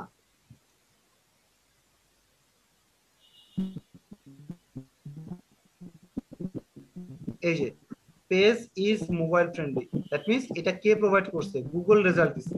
সো গুগল যেহেতু রেজাল্ট দিছে, সো আমরা অডিট চেক লিস্টের যে এটা তো আমরা বাইরকে দেব না? হ্যাঁ, এটা আপনারা বায়ারকে দিবেন, অডিট করে বায়ারকে দিবেন। ওকে, সো এটা হচ্ছে আপনার সেই মোবাইল ফ্রেন্ডলি, গুগল নিজেই প্রোভাইড করে দিছে তোমার ওয়েবসাইটটা মোবাইল ফ্রেন্ডলি। আচ্ছা, সো আপনার এখানে যদি মোবাইল ফ্রেন্ডলি হয় এখানে মোবাইল ফ্রেন্ডলি দিবেন, যদি মোবাইল ফ্রেন্ডলি না হয় ক্রস দিবেন। এবার আসেন হচ্ছে পেজ স্পিড ইনসাইট। সো এটা হচ্ছে এই যখন আমি HTTPS এর কথা বলছিলাম, সো একটা আপডেট দিছে গুগল যার নাম হচ্ছে core web vital update. Basically এই আপডেটটা হচ্ছে তিনটার উপরে বেস করে একত্রিত করে দিছে। তার মধ্যে একটা হচ্ছে আপনার ওয়েবসাইটে সিকিউর হতে হবে, আর সেকেন্ড হচ্ছে আপনার এই সাইড স্পিড, লোডিং স্পিড, আর 3 নাম্বারটা হচ্ছে আপনার মোবাইল ফ্রেন্ডলি। এখন এই লোডিং স্পিড কথার মানে কি? আমি এই যে একটা ওয়েবসাইট আমার খুব পছন্দ হয়েছে, আমি ক্লিক করলাম, এই যে রিলোড হচ্ছে, এখন এই রিলোড হইতে যদি 1 ঘন্টা টাইম নেয় আপনি কিভাবে বসে থাকবেন সবাই বলেন তো? না স্যার। কেউ থাকবেন না, আপনারা কি করবেন, ক্লোজ করে দিবেন। ক্লোজ করে দিয়ে আপনারা কি করে দিবেন, আরেকটা ওয়েবসাইটে চলে যাবেন। সো এই যে লোড হতে সময় নিচ্ছে এটাকে বলা হয় পেজ স্পিড বলা হয়, পেজ স্পিড ইনসাইড। এটা কি আমরা বলি হচ্ছে লোডিং স্পিড বলি। সো আমি যদি এই কথাটাই গুগলে সার্চ করি, সো এই যে দেখেন পেজ স্পিড ইনসাইড দেওয়া আছে, এবং প্রথম যে অপশনটা আসছে, যে টুলসটা আসছে সেটা গুগলেরই প্রোভাইড করা। সো দ্যাট মিনস গুগল এটার কি করে ইম্পর্টেন্সটা অনেক বেশি দিচ্ছে, যে যেই কারণে গুগলই এই টুলসটা প্রোভাইড করছে আপনাদেরকে। সো এইটার মধ্যে যদি ঢুকি আর এখানে যদি আমি আমার ওয়েবসাইটটা বসায় দেই, দিয়ে অ্যানালাইসিসে ক্লিক করি, তাহলে গুগল আমার ওই ওয়েবসাইটটা অ্যানালাইসিস করে দিয়ে দিবে আমার পেজ স্পিড কত, আমার কোথায় ভালো করতে হবে, কোথায় আমাকে খারাপ করতে হবে। স্যার আবার বলবেন একটু কাইন্ডলি, আচ্ছা স্পিডের সাথে কি সম্পর্ক? আচ্ছা, মানে হচ্ছে আমরা যখন গুগলে কোনো কথা লিখে সার্চ করি এটা কিন্তু অসংখ্য রেজাল্ট আসে, আসে না? আচ্ছা, এবার হচ্ছে আমরা এখানে একটা ক্লিক করি। সো ক্লিক করার পরে এটা কি করে, যেমন এটা ক্লোজ করে দিই। সো ধরে নেন আমি এই যে ক্লিক করলাম, এই যে রিলোড হচ্ছে, ঠিক না? এইভাবে যদি 10 মিনিট টাইম নেয় বা 15 মিনিট টাইম নেয়, আপনি কি বসে থাকবেন কখন লোড শেষ হবে তখন আমি যাব? না, আপনি কি করবেন যদি এরকম করে, এইটা ক্লোজ করে দিয়ে আরেকটা চলে যাবেন। তাহলে এই ওয়েবসাইটে যে ওনার, সে আপনার মতো একটা কাস্টমারকে হারাইলো না? তো এই কারণে গুগল বলে আমি সেই সমস্ত ওয়েবসাইটকেই প্রথমে দিব যে সমস্ত ওয়েবসাইটকে দিলে মানুষজনের কোনো সমস্যা হবে না, মানুষজন যেন দ্রুত তাদের কাজটা কমপ্লিট করতে পারে, এই কারণে এটার গুরুত্বটা বেশি। আচ্ছা, এখন হচ্ছে আপনার ওয়েবসাইটের স্পিড কেমন সেটা আপনি কিভাবে বুঝবেন? সেটা বোঝার জন্য সবচেয়ে সহজ উপায় হচ্ছে এই পেজ স্পিড ইনসাইট লিখে যখনই সার্চ করবেন, আমরা দেখলাম গুগলই একটা টুলস প্রোভাইড করে দিছে, কারণ এটা এতই ইম্পর্টেন্ট যে গুগলই এই টুলসটা তৈরি করছে। তো আমরা সেখানে শুধুমাত্র আমাদের ক্লায়েন্টের ওয়েবসাইট বা আমার কোম্পানি ওয়েবসাইটটা বসাইলাম, বসানোর পরে আমি দেখতেছি মোবাইলে আমাকে স্কোর দিছে 100-র মধ্যে 60, আর ডেস্কটপে আমাকে স্কোর দিছে 100-র মধ্যে 89। সো দ্যাট মিনস এখন আপনারা বলতে পারেন স্যার ভালো কততে? ভালো হচ্ছে 0 থেকে 49 হচ্ছে খারাপ লাল, 50 থেকে 89 হচ্ছে এভারেজ, আর 90 থেকে 100 হচ্ছে ভালো, না খুবই ভালো। এখন আপনারাই বলেন এটা কিসের মধ্যে পড়ছে? এটা এভারেজের মধ্যে পড়ছে। আর যদি এখন আপনারা বলতে চান যে স্যার আমি তাহলে এখান থেকে ভালো করতে পারি কিভাবে, সেটার জন্য আপনাকে একটু নিচে নামতে হবে। এই যে দেখেন অপরচুনিটি, গুগল প্রোভাইড করে দিছে যে কি কি কারণে আপনাকে সে মার্কিং কম দিছে, আপনার স্কোরটা কম আছে, তো কোন জায়গায় আপনার ইনপুট দেওয়ার আছে সেই জায়গাগুলো সে কিন্তু আপনাকে দিয়ে দিছে। তো আপনি যদি এই জায়গাগুলো ঠিক করতে পারেন তাহলে গুগল আপনাকে এই স্কোরটা 60 থেকে আরো বেশি বাড়াবে। তো আপনারা অডিটে এখানে শুধুমাত্র একটু লিখে দিবেন স্কোর কত সেটা লিখবেন, স্কোর কত সেটা লিখবেন। এই রেফারেন্সটা আপনাদের এই লিঙ্কগুলো দেওয়ার জন্য আমি দিচ্ছি। আপনারা যখন অডিট পাঠাবেন তখন কিন্তু এই 3টা সেকশন দরকার নাই, এ বি সি এই 3টা কলামই আপনাদের দরকার হবে। ওকে,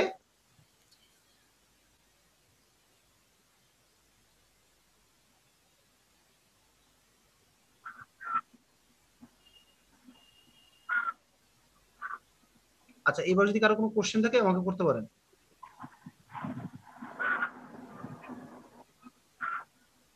স্যার একার পক্ষে কখনো কি একটা ওয়েবসাইট এসইও করা সম্ভব একজনের পক্ষে? হ্যাঁ অবশ্যই সম্ভব, আমি নিজে করছি। সেক্ষেত্রে আপনার কতদিন টাইম, মানে একটা বিগিনারে কতদিন টাইম লাগে? এটা হচ্ছে আপনি কিভাবে কাজ করতেছেন তার উপর ডিপেন্ড করে। অনেক কিছু তো দেখা হলো, আপনি যে অডিট চেক লিস্টটা দিচ্ছেন এখানে 55টা আইটেম, তারপর আরো আমাদের 6টা প্রসিডিউর আছে, সবকিছু দিয়ে তো একটা পেজ করতে কি 1 মাস লেগে যাবে একটা ওয়েবসাইট করতে? না, আপনি সর্বোচ্চ অডিট করার জন্য 2 থেকে 3 দিন টাইম পাবেন। 3 দিন বেশি হয়ে যায়, 2 দিনের বেশি যদি করেন তাহলে হচ্ছে আপনার ক্লায়েন্ট যাবে না, এতটুকু শিওর থাকেন। SDM 2012 12। আচ্ছা সরি স্যার আমাদের আরেকটা আমি একটা জিনিস জানতে চাচ্ছি যে ফেসবুকের যে পেজ গুলো থাকে বিজনেস পেজ, এইগুলো যে গুগল র্যাঙ্কিং 1 নম্বরে থাকে সেইগুলো স্যার কিভাবে করে? ফেসবুকের যে ফেসবুকের যে পেজ গুলো বিজনেস পেজ সেগুলো যে গুগল র্যাঙ্কিং হয়।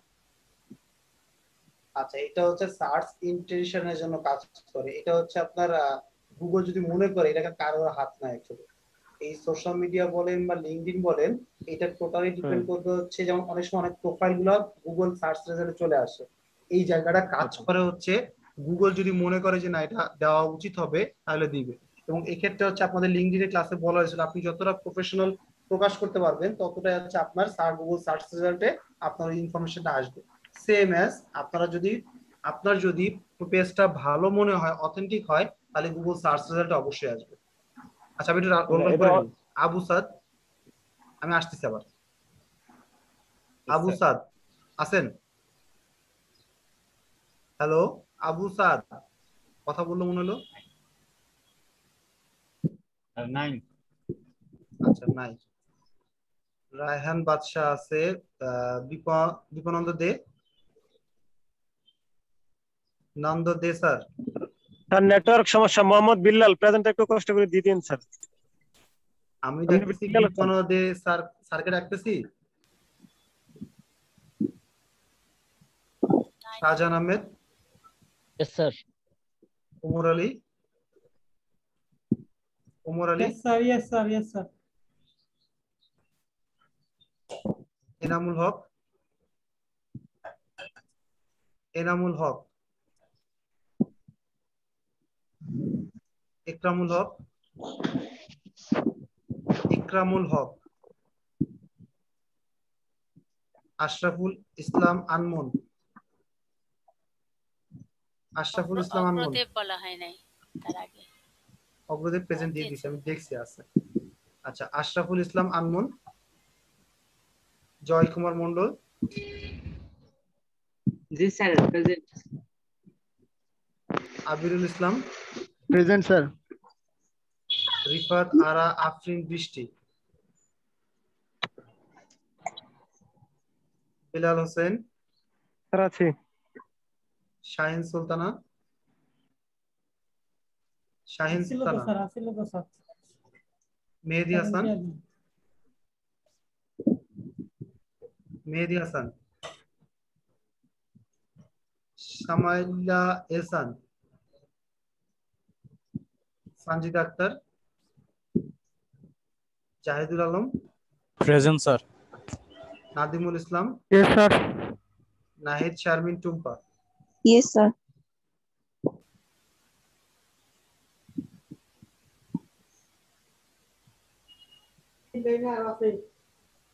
ওকে স্যার, জি বলেন।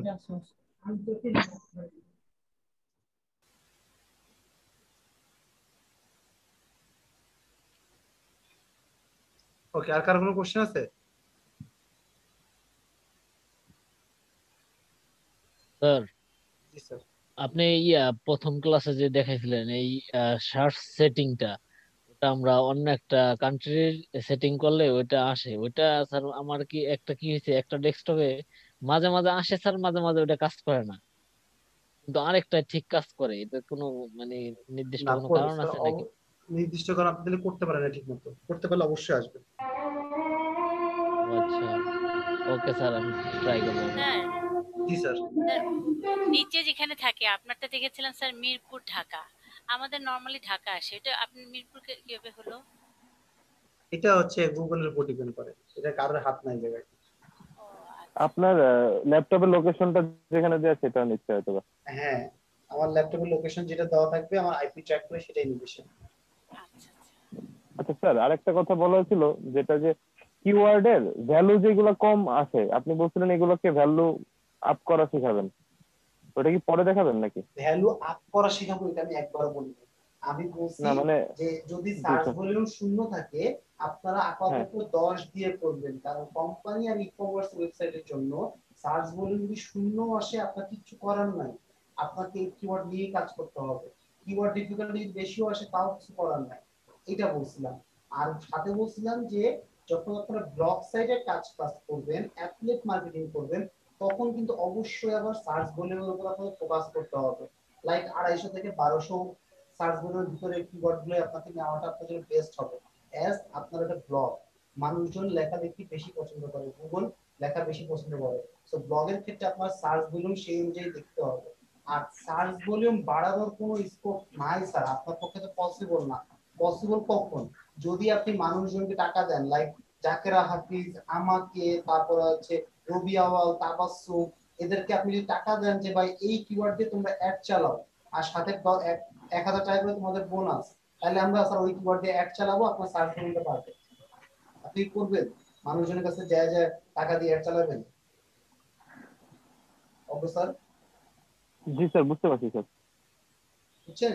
আমি তো আবারও বললাম যে এই সার্চ ভলিউমটা হচ্ছে শূন্য কখন আসে যদি ওই এরিয়াতে ওই কিওয়ার্ড দিয়ে কোনো ব্যক্তি অ্যাড ক্যাম্পেইন না চালায়। ভলিউম ভলিউম না স্যার, র্যাঙ্কিং এর কথাটা বলছিলাম, ভুল হয়ে গেছে, মানে যে র্যাঙ্কিং গুলো হচ্ছিল। হ্যাঁ সেটা তো অবশ্যই। আমরা যেমন হচ্ছে অডিটটা করতেছি, অডিট করে হচ্ছে প্রবলেম গুলোকে বের করতেছি, আর সাথে সাথে কিন্তু আমি একটা কথা আজকেও বলছি, আপনার কিওয়ার্ড গুলো র্যাঙ্কে আনতে হলে সবার প্রথমে ওই কিওয়ার্ড গুলো মেটা টাইটেলের মধ্যে অ্যাড করতে হবে, মেটা ডেসক্রিপশনের মধ্যে অ্যাড করতে হবে, দেন হচ্ছে এই হেডিং এর মধ্যে অ্যাড করতে হবে, ইমেজ অর্ডার ট্যাগের মধ্যে অ্যাড করতে হবে, এইভাবে কন্টেন্টের মধ্যে অ্যাড করতে হবে। এইভাবে যদি আপনি অ্যাড করেন তাহলেই একমাত্র আপনার ওই কিওয়ার্ড গুলা র্যাঙ্কে আপনি খুব ইজিলি আনতে পারবেন, দ্যাটস ফর শিওর, কোনো মিস নাই। সবকিছুর সাথে রিলেটেড, কারণ সার্চ দিলে পরে একটা এর সাথে হ্যাঁ হ্যাঁ সার্চ আসবে, বুঝতে পারছি। জি স্যার। ওকে, তাহলে আপনারা এতটুকু অবশ্যই হোমওয়ার্ক করবেন, করে এক্সেল ফাইলটা আপনাদের গ্রুপে আপলোড করবেন যতটুকু করবেন। স্যার আমাদের যে আমরা যে ওয়েবসাইটটা নিয়েছি সেটা নিয়েই কাজ করছি স্যার, এই এক্সেল ফাইলটা হ্যাঁ যেটাতে কাজ এক্সেল ফাইলটা দেওয়া আছে। স্যার আগের স্যার আমরা এক্সেল যে ফাইলটা তো ওয়েবসাইটটা চেক সিলেক্ট করেন করেছি, নাই স্যার। কোনটা চেক করা হয় নাই? আগে যেটা দিয়েছিলাম স্যার ওটা তো দেখেন নাই। কিওয়ার্ডটা আচ্ছা ওটা হচ্ছে একটু একটু টাইম লাগবে স্যার, মাত্র 2 দিন হলো, 2 দিনের মধ্যে কি শেষ করা সম্ভব? আচ্ছা আচ্ছা ঠিক আছে স্যার। সেখানে আমার যেটা হয়েছে স্যার, র্যাঙ্কিং এ 30টা কিওয়ার্ডের মধ্যে 15টার মধ্যে মনে করেন ভালো পেয়েছি, আর সবগুলা 11-12 এরকম পেয়েছি স্যার, তাতে সমস্যা হবে? বুঝিনি আমি স্যার। আমি যে ওয়েবসাইটে নিয়ে কাজ করছি কিওয়ার্ড রিসার্চ, তো 30টা কিওয়ার্ড দিতে বলছেন না আপনি? হ্যাঁ। তো আমার 15টা কিওয়ার্ড ভালো আসছে, 50-60 এরকম আসছে বা 40, কিন্তু বাদ বাকি 15টা কম আসছে, সে সমস্যা আছে? না কোনো সমস্যা নেই স্যার। একটা প্রশ্ন করতে চাই স্যার। এই যে আপনাদের গুলো দেওয়া দেখা হচ্ছে তো, ওই যে প্রত্যেকটা দেখা হচ্ছে তো স্যার। লাস্ট টাইম আমি দিয়েছিলাম, আমারটা দেখা হয়নি স্যার। লাস্টে দিবেন? জি স্যার, ড্রিম ডেন্টাল ড্রিম, এই যে এইটা আমি ফার্স্টে দেখলাম। হ্যাঁ এটা প্রথম থেকে সবাই দেখেছে, এটা অগ্রতি তো নাই।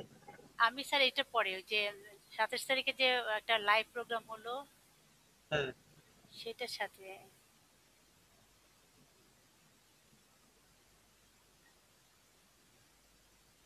হ্যাঁ এইটারই পরে পরে যে আপনার সামনেই তো।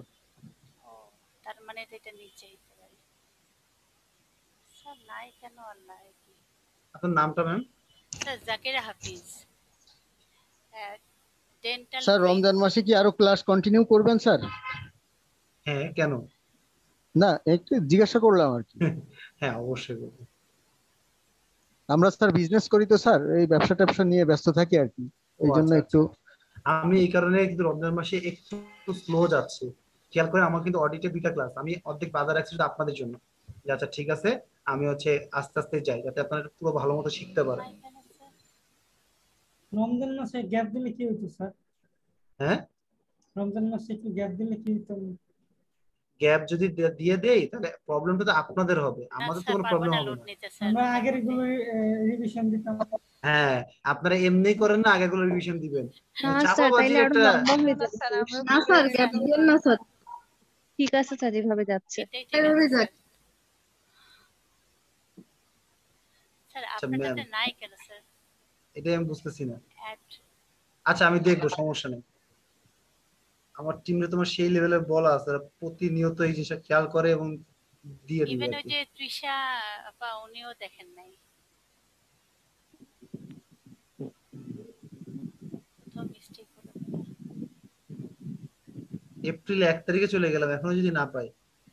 না স্যার, আমার স্যার 27 তারিখে স্যার। এপ্রিল মাসের 1 আপু তারিখ তো তো অনেক গতকাল দিয়েছিল, গতকাল না তার আগের দিন গত দিয়েছিল পরশুদিন, post করেছে। হ্যাঁ, যেদিন 27 তারিখে লাইভ প্রোগ্রামটা হলো। কই, আমি তো দেখতেছি না যে আপনাদের সামনে আমি যাইতেই আছি।